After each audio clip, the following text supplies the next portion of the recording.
in the euro. Right. Even if we're critical of the institutional framework of the euro. Once you get into inside a monetary union like that, you don't want to get out. It will be catastrophic. So we want to be in it. So the question for the Greek people is, how do you stay in it? Do you stay by further extending and pretending? I believe not. If we sign that agreement that was offered to us by the institutions, in 6 months, 12 months, we'll be even closer to insolvency, even closer to Brexit. Yep. So I'm not going to put this question to people, because if you were asking me, do I want Greece in the euro, I would say absolutely yes. It's a senseless question. The Greek people want us to stay in the euro. The referendum is about how to achieve that. Do we achieve it by accepting and another extending and pretending? I don't think so. Or by rejecting it? I do think so. Think of the election campaign.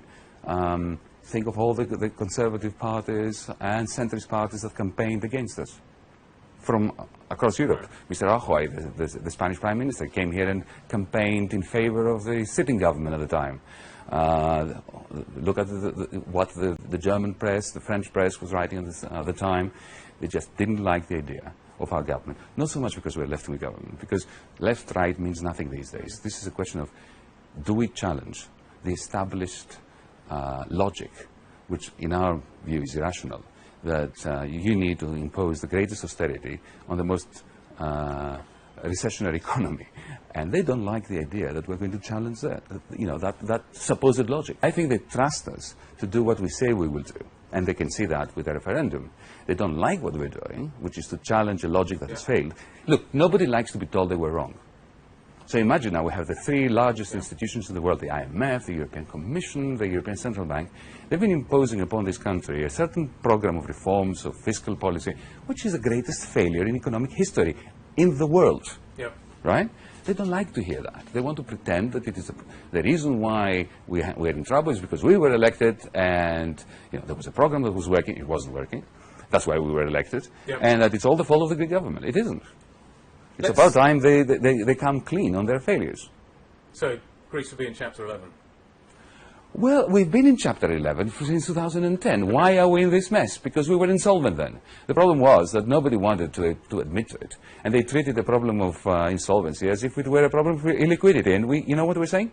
This economy has lost 1/4 of its GDP because of that. But extending and pretending. And it's about time we ended it. Well, yes, but the actual outcome, what we do with this economy, and whether we carry on extending the crisis into the future, pretending that we solved it or not, will depend on the outcome. If there is a yes, we have committed to signing on the dotted line of the kind of agreement that was offered to us, in which case the ECB will be happy to open the banks. Right. About an hour. You think that quickly? We've been negotiating now for 5 months. We know their position, they know our position. We are ever so close when it comes to the reform package. Extremely close. Just compare and contrast the institutions' proposal regarding the SLA, the staff level agreement, which is the fiscal and reform package, and look at ours. They're ever so close.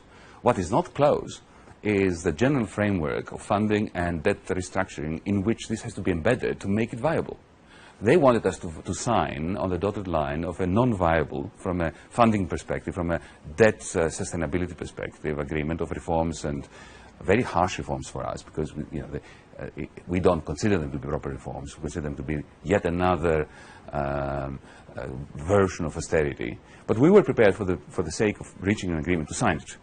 But it has to be made sustainable. Because otherwise, you would be back here. If we agreed to the proposal that was given to us on the 25th of June, you would be back here in October, November, talking about another crunch negotiation. This country has had enough of it. We wanted to have a difficult agreement, a difficult reform package, one that makes us cross many of our red lines as a political party. We were prepared to do this for the sake of Europe and Greece.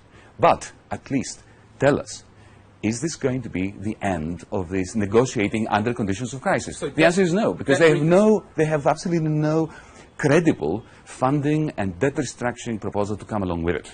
Do they believe that the Greek debt is sustainable? No, they don't. Ask any independent, sensible observer or economist, they will say the same. Well, we are unreconstructed Democrats, aren't we? Right.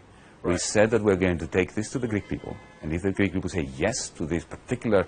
I don't have the moral right to sign another extend and pretend, which is condemning this economy.